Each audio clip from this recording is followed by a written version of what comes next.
बिस्मिल्लाहिर्रहमानिर्रहीम। अच्छा जी, आज का हमारा टॉपिक है BRICS. So what basically is BRICS? BRICS stands for Brazil, Russia, India, China and South Africa. So now the question arises, how did BRICS start? तो guys, BRICS का start होता है एक इन्वेस्टमेंट बैंक है US का, जिसका एक economist होते हैं जिम और नील के नाम से। वो 2001 में एक प्रपोज़ल देते हैं, एक आइडिया प्रपोज करते हैं कि ब्राज़ील, रशिया, इंडिया और चाइना, इनकी इकोनॉमीज़ को देख के वो एक आइडिया प्रपोज करते हैं कि इनका ब्लॉक मिलकर एक अच्छा एक इकोनॉमिक ब्लॉक बन सकता है। तो यहाँ से एक एक्रोनिम ये बनता है ब्रिक का, ब्राज़ील, रशिया, इंडिया और चाइना।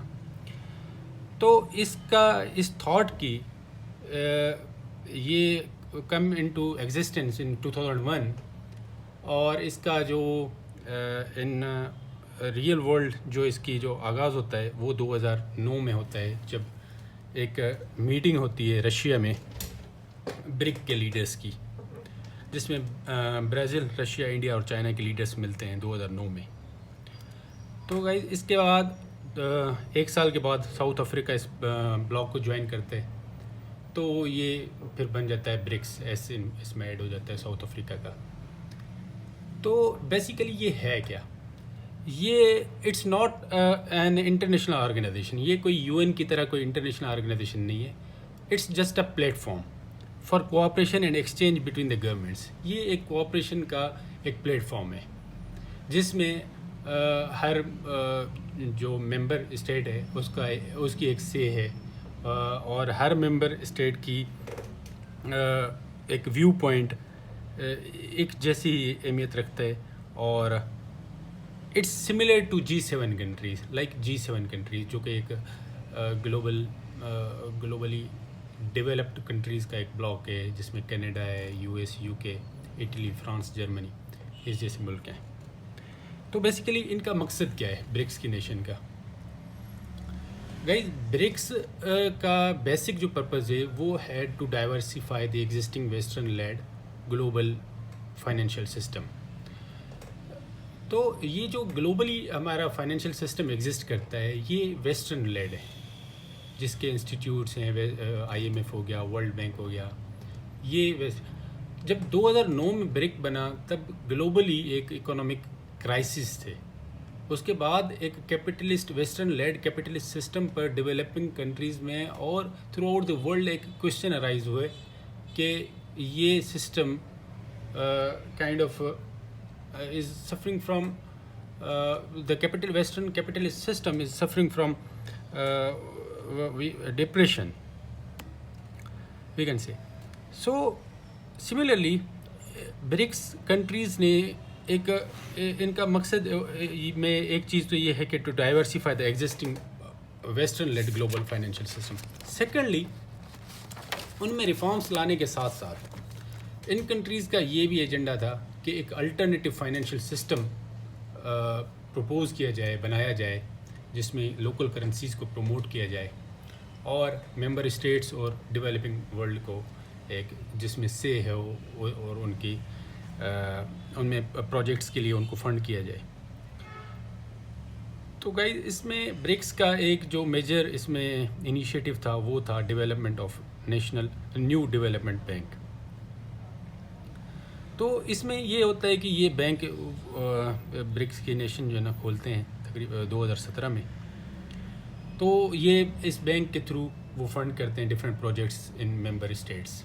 लाइक ब्राज़ील में उन्होंने इलेक्ट्रिक बसेस के प्रोजेक्ट को फंड किया। इंडिया में उन्होंने वाटर सप्लाई की स्कीम्स को फंड किया। तो what is the difference between NDB, new development bank इन्होंने जो बनाया, और द एग्जिस्टिंग IMF हो गया, वर्ल्ड बैंक हो गई? तो basically guys, we know that IMF जब किसी मुल्क को लोन देता है, जिस मुल्क को पैसे देता है, तो उसमें ये होता है कि उनके साथ एक स्ट्रक्चरल एडजस्टमेंट प्रोग्राम्स होते हैं, उनकी एक कंडीशंस होती हैं जो फुलफ़िल करने के बाद ही वो देता है किसी भी मुल्क को। जैसे पाकिस्तान में अभी उन्होंने डिफरेंट कंडीशंस उन्होंने रखी थी प्रोग्राम देने के लिए। तो एनडीबी न्यू डेवलपमेंट बैंक इनमें इस तरह की कोई भी no structural adjustment programmes like IMF और वर्ल्ड बैंक। सेकेंडली, ये न्यू डेवलपमेंट बैंक का जो कॉन्सेप्ट था, ये it was for the promotion of the national currencies as well. जो भी इन मुल्कों की अगेंस्ट द डॉलर जो भी नेशनल इनकी करेंसीज थी उनको प्रोमोट करने के लिए। सो गाइज, इनका कंपैरिजन किया जाता है G7 कंट्रीज़ के ब्लॉक के साथ। तो G7 कंट्रीज़ का ब्लॉक जो कि डेवलप्ड वर्ल्ड पे मुश्तमिल है, जिसमें फ्रांस हो गया, जर्मनी, UK, US, कनाडा, ये मुल्क शामिल हैं 7। तो what is the difference between G7 और ब्रिक्स? तो गाइज, ब्रिक्स जो है 41% ऑफ द ग्लोबल पॉपुलेशन पर मुश्तमिल है, जिसमें इंडिया और अपना चाइना की बहुत बड़ी पॉपुलेशन शामिल है। और while on the other hand G7 में 10% ऑफ द ग्लोबल पॉपुलेशन है। अब आते हैं GDP पे, तो ब्रिक्स की जो मेंबर स्टेट्स हैं वो कॉन्स्टिट्यूट करती हैं 26% of the world GDP। Where on the other hand G7 countries constitute 43% of the world GDP. So guys, इसमें ब्रिक्स के जो मेंबर नेशंस हैं उनके चैलेंजेस फेसिंग द ब्रिक्स में गाइज सबसे पहले जो बड़ा चैलेंज है जो अभी भी मीटिंग में उनका डिस्कस हुआ, उसमें आता है एक्सपेंशनिज्म का। ब्रिक्स में जो रशिया और चाइना जो भी मुल्क हैं, तो ये चाहते हैं कि ग्रुप को एक्सपेंड किया जाए। चाइना के अपने इंटरेस्ट हैं, because China wants to increase its global clout. इस वजह से वो अपना चाहता है कि ज़्यादा से ज़्यादा मुल्क आएँ और against the US means China के इन्फ्लुएंस में आएँ।